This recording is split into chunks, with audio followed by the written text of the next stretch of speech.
గారు అందరికి అరటిపండు ఇచ్చారు, అందరూ తినేసి వచ్చారు. కనకదాసు ఒక్కడు మళ్ళీ వాపసు తెచ్చాడు. నువ్వు ఎలా తిన్నావురా అని అడిగాడు. నేనండి రూములో తలుపులు వేసేసి లైట్లన్నీ ఆపేసి దుప్పటి కప్పేసుకుని తినేసానండి, ఎవరు చూడకుండాను అని చెప్పాడు ఒక వెంగళప్ప. ఇంకోటి చెప్పాడు, నేను బయట అయితే అందరూ చూస్తారని బావి లోపలికి దిగి నీళ్ళ లోపలికి వెళ్ళి తినేసానండి అని చెప్పాడు ఒకడు. ఇంకోడేమో చుట్టూ పైకెక్కి చిటారు కొమ్మలో ఎవరు చూడకుండా తినేసానండి అని. రేంజ్లో వాడు ఎప్పటో గేదేలే అంతా కమలాసన్ మస్తు షేడ్స్ ఉన్నాయంటారు కదా, ఈ మస్తు షేడ్స్ అందరూ మరి కనకదాసు తినలేదు. ఏంటైనా నువ్వు తినలేదు అని అన్నారు. గురువుగారు మీరేం చెప్పారు? ఎవరు చూడకుండా తినాలి అని చెప్పారు కదా, కానీ లోపలే ఉన్నటువంటి పరమాత్మ నాతోనే ఉన్నాడు కదా, మరి ఆయన చూస్తున్నాడు కదా, చూడకుండా ఎలా తింటాను? అవునా? దీన్ని భగవద్గీతలో 15వ అధ్యాయంలో 15వ శ్లోకంలో చెప్పారు. 15th చాప్టర్ భగవద్గీత 15th శ్లోక. అందరూ నమస్కారం మొదలు పెట్టండి, చక్కగా చెప్పండి. నాకు చాలా సంతోషంగా ఉంది మిమ్మల్ని అందరినీ చూస్తుంటే. ఎందుకో చెప్పరా?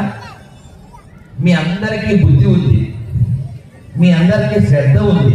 ఏదో క్యాజువల్గా ఆ టైం పాస్కి మీరు రాలేదు, ఎందుకంటే మీకు వినాలి అనే తాపత్రయం ఉంది.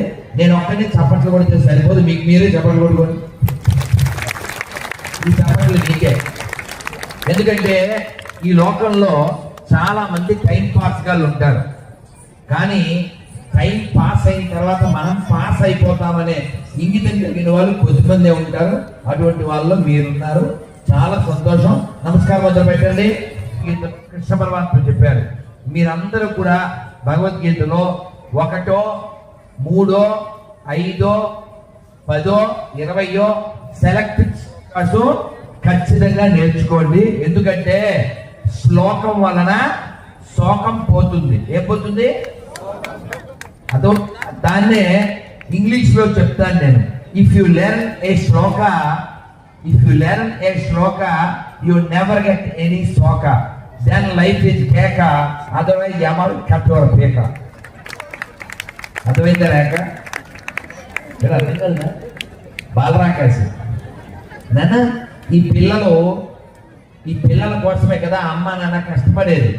కానీ ఈ పిల్లల్ని మీరు వీళ్ళతో సరిగా కూర్చోకపోతే, వీళ్ళకి చెప్పకపోతే, వీళ్ళతో ర్యాపో లేకపోతే, అమ్మ తిట్టింది, నాన్న ఏదో అన్నారు, తమ్ముడికి సపోర్ట్ చేశారు, నాకు చేయలేదు, ఇలాంటివన్నీ వీళ్ళు పెట్టుకుని ఎప్పుడైనా ఎవరైనా బయట లత్కోలుగాళ్ళు దొంగ ప్రేమ చూపిస్తే దానికి వశం అయిపోతారు, తర్వాత నాశనం అయిపోతారు. అందుకని మీరు ఖచ్చితంగా రోజు ఇక్కడ బోల్డ్ మంది తల్లిదండ్రులు ఉన్నారు, వాళ్ళు ఖచ్చితంగా పిల్లలకి నేర్పవలసింది వాళ్ళకి వచ్చి ఉంటుంది నాకు తెలిసి. అయినప్పటికీ ఒకసారి చెప్తారు. నమస్కారం మొదలు పెట్టండి. మాతృదేవో భవ, పితృదేవో భవ, ఆచార్య దేవో భవ, అతిథి దేవో భవ. ఇది నాకు వచ్చు అన్న వాళ్ళు చేయొద్దండి. అమ్మో ఎర్ర నాగార్జున చెప్పారా, అలాంటప్పుడే చెప్తాను నాగార్జున అని అనిపిస్తుంది. సరే, మొత్తానికి మనం ఈ శ్లోకం వచ్చు, కానీ మరి అమ్మ మాట నాన్న మాట నేను వింటానండి, వాళ్ళని ఎత్తించనండి. మా అమ్మకి ఏం తెలియదు అని నేను అననండి, అమ్మ మాట నాన్న మాట అండి అన్నవాళ్ళు చేయొద్దండి. ఆహా, చాలా మంది నిజాయితీ పనులు చేయక్కలేదు. ఆ నిజాయితీ పనులకి మిగిలిన చప్పట్లు పడుతుంది. మీకు అర్థమైంది కదండి? చేతులు ఎత్తిన వాళ్ళకి కాదు చప్పట్లు, చేతులు ఎత్తిన వాళ్ళకే చప్పట్లు. ఎందుకంటే నిజాయితీ పనులు. వాళ్ళ అమ్మ మాట నాన్న మాట వినము అని కన్ఫర్మ్ చేసి చెప్పినందుకు.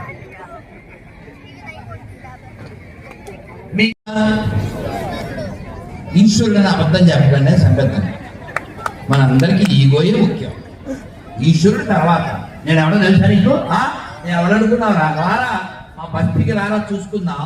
ఇది ఎక్కడ? తిరుమలలో చూడేళ్ళు. ఇది మా చందానగర్లో దందా చూపిస్తున్నా రారా అంటుంటాం. ఇది మన పరిస్థితి.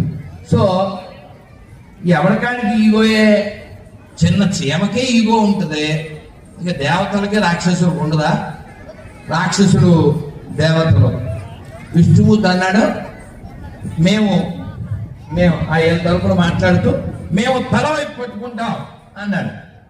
అంటే తల అంటే ప్రెస్టేజ్ కదా, తోకంటే చీప్ కదా. వెంటనే ఈ రాక్షసులు అన్నారు, వయం పూర్వదేవాహ, మేము దేవతల కంటే ముందున్నాం, మేమే తల పట్టుకుంటా ఉన్నాం.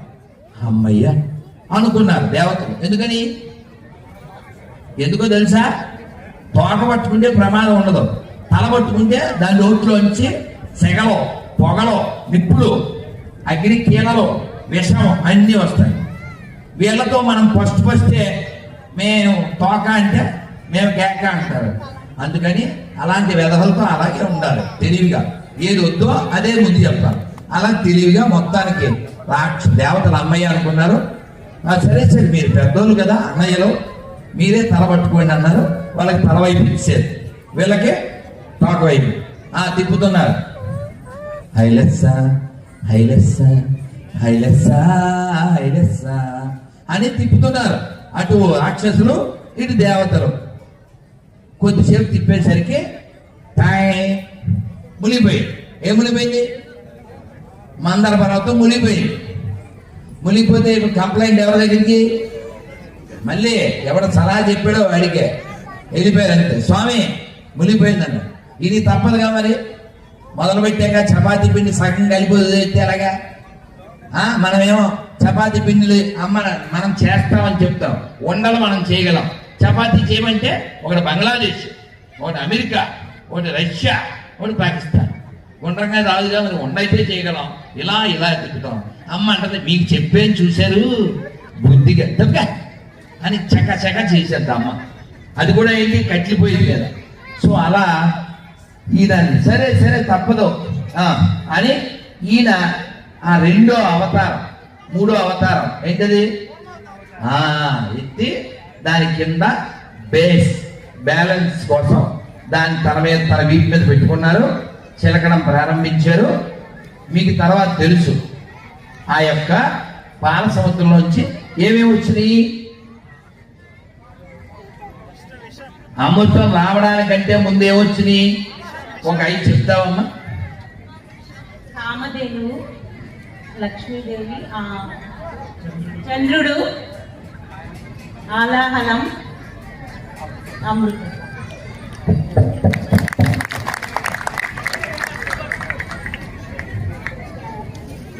లక్ష్మీదేవిని మనం అందరం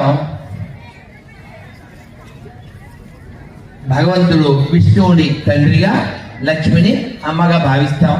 సముద్రంలోంచి ఆవిడ వచ్చింది. అందుకనే మనం ఎప్పుడైనా అమ్మవారికి స్తోత్రం చేసేటప్పుడు ఏం చెప్తాం?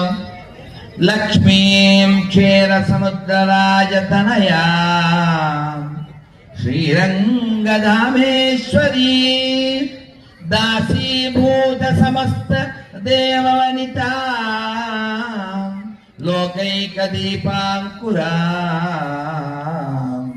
శ్రీమన్మందకటాక్షలబ్ధ విభవ బ్రహ్మేంద్ర గంగాధరా త్వాం త్రైలోక్య కుటుంబిని సరసిజాం వందే ముకుంద ప్రియా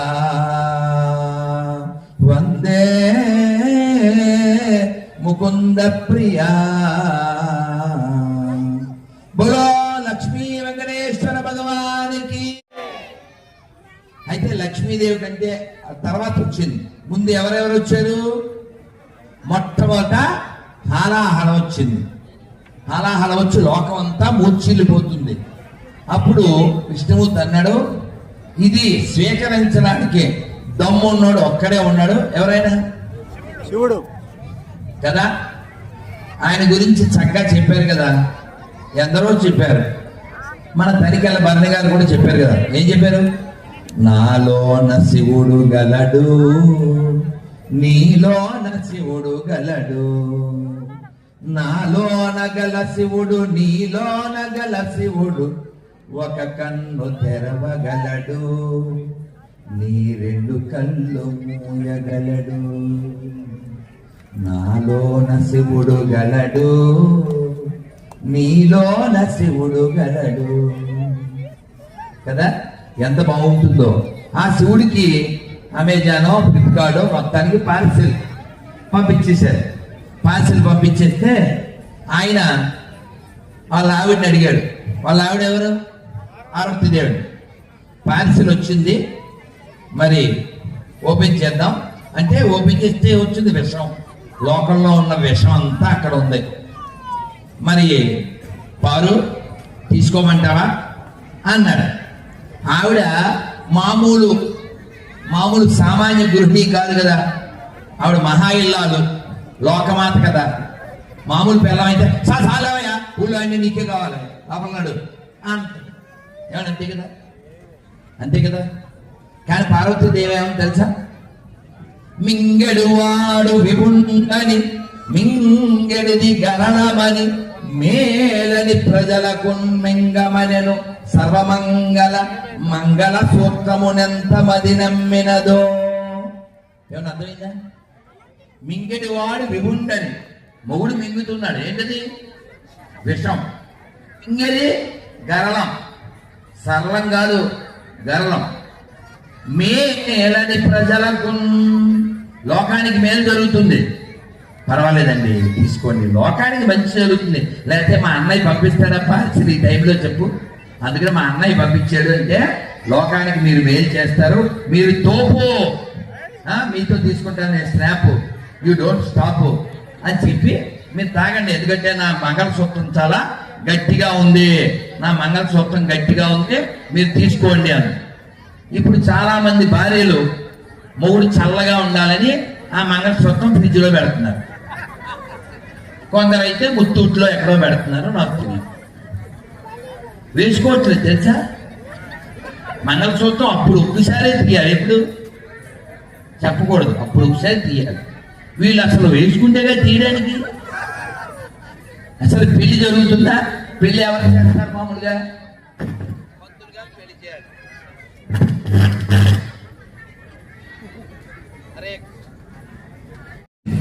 పూర్వం పెంకుటిల్లు, బంగాళా పెంకుటిల్లు, రేకులు, లేకపోతే పూలు గుడిసెలు ఉండేవి కదా, అవునా?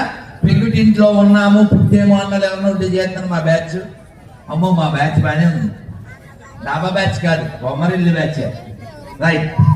అయితే ఈ అమ్మాయితో వాళ్ళ అమ్మందే, వచ్చే ఇంక నాకు అలసిపోయాను, వాన వచ్చేటట్టుందే, చూరు అంటారు కదా, చూరు, ఆ చూరు కింద గిన్నెలు పెట్టవే, అంట్లు తోవేసాం కదా, గిన్నెలు పెడితే నీళ్ళు వస్తాయి, పొద్దున్న మనం బట్టలకి వాటికి వాడుకోలేదు. మా అమ్మ చెప్పేది, మేము పెట్టేవాళ్ళం, అవన్నీ కలెక్ట్ చేసి పెద్ద దాంట్లో పోతే మా అమ్మ బట్టలు ఉతకడం, గిన్నెలు తోతే బాగుంటాయి. అందుకని వాన నీళ్లు పట్టమని ఆ అమ్మ చెప్పింది, గిన్నెలన్నీ పెట్టమని చెప్పింది. గిన్నెలన్నీ పెట్టమని పిల్ల పెట్టింది. వాన రాత్రంతా పడింది, రాత్రంతా వాన వచ్చింది, కానీ పొద్దున్నకి ఒక్క గిన్నెలో కూడా నీళ్ళు. ఎందుకని? ఎవరైనా పిల్లలు చెప్తే ఆనందపడతారు, మీరు అప్పుడే చెప్పకూడదు. అంటే అసలు మధ్యలోనూ మా టాలెంట్ ఎలా దొరికిస్తారు మీరు? చెప్పన్నా. గిన్నెలు అన్ని పెట్టింది పిల్ల, వాన ఫుల్లుగా వచ్చింది, రాకాసి ఏం జరిగింది?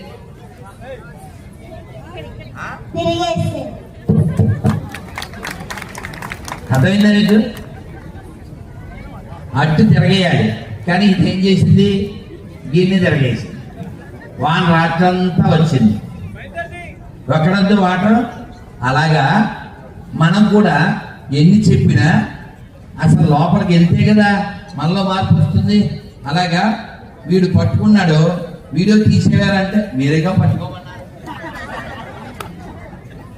ఏముండదు. ఒక్కోసారి అదేదో తేడా వస్తుంది, వాడు ఏదో ఆన్ చేయడు, బొమ్మ వస్తుంది, అంటే అర్థమైందండి. పూర్వం దూరదర్శన్లో వార్తలు వచ్చేది తెలుసా, బదిలీలో వార్తలు, అదన్నమాట. కాబట్టి గిన్నె బోర్లించే టైపోలు మంది ఉంటారు, కానీ మధ్య మధ్యలో చెక్ చేసుకోవడం అన్నమాట. అందుకని రైట్, మనం ఎక్కడ పాలసముద్రం దగ్గర ఉన్నాం కదా, ఈ కీర్తన పూర్తి చేసేద్దాం. జయ పెళ్లి చేసుకుంటే బాగుంటుంది అని చూస్తే దూర్వాసుడు ఇంకా ఎవరెవరో ఉన్నారు. అమ్మ ఈయన కోపిస్తుడు, ఇంకా ప్రత్యేకత రాక్షసుడు, నేనేమో పెత్తనానికి వెళ్తుంటాను. మరి ఈవిడ పేరేంటి, చెంచల. అంటే ఏంటి, స్థిరంగా ఉండదు. నేను ఎవరినో అనుగ్రహించాను, ఒక చోటకి వెళ్ళాలి, కొన్ని రోజులు మళ్ళీ వచ్చేయాలి, ఎప్పుడో మళ్ళీ నేను వస్తే మళ్ళీ మా ఆయన నన్ను అనుమానించకూడదు, నా మీద నమ్మకం ఉన్నవాడిని పెళ్లి చేసుకోవాలి అంటే విష్ణుమూర్తి అన్నాడు, ఏం పర్లేదు, నువ్వు ఎక్కడికి వెళ్తే అక్కడికి నేను కూడా వస్తుంటాను, నీ హృదయంలో నేనే ఉంటాను, రా అమ్మ అన్నాడు. పెళ్లి చేసుకున్నాడు. కొత్త పెళ్లి కొడుకు, కొత్త పెళ్లి కూతురు, అందులో ఏమొచ్చింది, వ్యాక్సిన్ స్టార్ట్ వచ్చేసింది. వ్యాక్సిన్ బయటకు వచ్చింది. వ్యాక్సిన్ బయటకు రావడం అంటే అమృతం వచ్చింది. అమృతం రాగానే మీ అదేదో సినిమాలో కొబ్బరి చెప్పు కొట్టగానే నాకు అన్నట్టుగా ఇంకొట్టుకుంటున్నారు. నాకు కొట్టుకోకండిరా, మై హోనా, నేను పంచుతాను కదా అని ఇదిగో లైన్లో కూర్చొని అందరూ రైట్ లైన్లో కూర్చొని అని దేవతల్లో పక్కన రాక్షసులో పక్కన ఎవరు కూర్చోబెట్టారు, విష్ణుమూర్తి కూర్చోబెట్టి ఇప్పుడే వస్తాను అని లోపలికి వెళ్ళాడు. వెళ్ళి మళ్ళీ బయటకు వచ్చాడు. వచ్చినప్పుడు ఎలా వచ్చాడు, మంచి అందమైన అమ్మాయి. ఈవిడ లక్ష్మీదేవి అనుకుంది, అయ్యో ఇప్పుడే పెళ్లి చేసుకున్నాను, ఈవిడికి ఆల్రెడీ ఇంకొక ఏర్పాటు ఉన్నట్టుంది అని అనుకుని, అయ్యో చాలా అందంగా ఉంది, అసలు నేను మగవాడిని ఇంటి ఆవిడని పెళ్లి చేసుకుందరు అని అనుకుందంట. సరే విష్ణుమూర్తి బయటకు వచ్చాడు. ఇంకా దేవతలకు పోస్తున్నాడు. పోస్తుంటే వాళ్ళందరూ బాబాయ్ మాకు అన్నారు. ఏం పర్లేదు అని వాడు ఎవరైనా కొంచెం టెన్షన్గా లేస్తే, బావగారు వచ్చేంత కూర్చొని ఆయన ఇంక బావగారు అంటే జావగా అనిపోయాడు. అంతే, బావ అంటే జావా అని కూర్చునేవాడు అంతే. అలా అందరికీ పోషిస్తే ఒకడు వచ్చాడు మధ్యలో. ఎవడాడు, రాహు. వాడు ఇటువైపు వచ్చి కూర్చున్నాడు. ఎవరో చెప్పారు, ఏమండి వాడు మన పక్షం కాదని. వెంటనే ఆయన చక్రం వేసేసాడు. ఎప్పటికీ మనకు తెలుసు కదా గ్రహణం విషయం. సో కాబట్టి ఇదంతా ఎందుకు చెప్పానంటే, అమృతం కోసం ప్రయత్నం చేసినప్పుడు బోల్డెన్ ఆటంకాలు, విషము, అడ్డుపడడం ఎన్నో జరుగుతుంటాయి. అలా చివర మనం అందరం మోక్షం పొందాలి. ఆ మోక్షం పొందాలి అంటే ఎవరో పక్కింటి ఆవిడ మనం మాట అనొచ్చు, మన బంధువులేమన్నా అనుమానించవచ్చు, అవమానించవచ్చు. కానీ ఒక మాట అన్నారనో, ఒక అవమానం వచ్చిందనో మనం చచ్చిపోకూడదు, చెడు ఆలోచించకూడదు. ఎందుకంటే జిందగీ నమిలేగా దుబారా. అందుకని చేయకూడదు దుబారా. జిందగీ మళ్ళీ రాదు కదా, జిందగీ మళ్ళీ రాదు. వస్తావునా, చచ్చిపోతాం కదా. ఎప్పుడు చచ్చిపోతామో తెలియదు, ఎలా చచ్చిపోతామో తెలియదు. కాబట్టి మరణం అనేది గ్యారంటీ, బతుకు అనేది నో గ్యారంటీ. అదేనా, గ్యారంటీగా వచ్చేది చావు, గ్యారంటీ లేని బతుకు. గ్యారంటీ లేని దానికోసం అబద్ధాలు ఆడేది, గ్యారంటీ లేని దానికోసం మోసాలు చేసేది, గ్యారంటీ లేని దానికోసం కుట్రలు చేసేది. కానీ గ్యారంటీగా వచ్చే చావు కోసం మనం అసలు ఏ ప్లాన్ అన్నా చేస్తున్నామా? ఆ ప్లాన్ చెయ్యాలి మనం.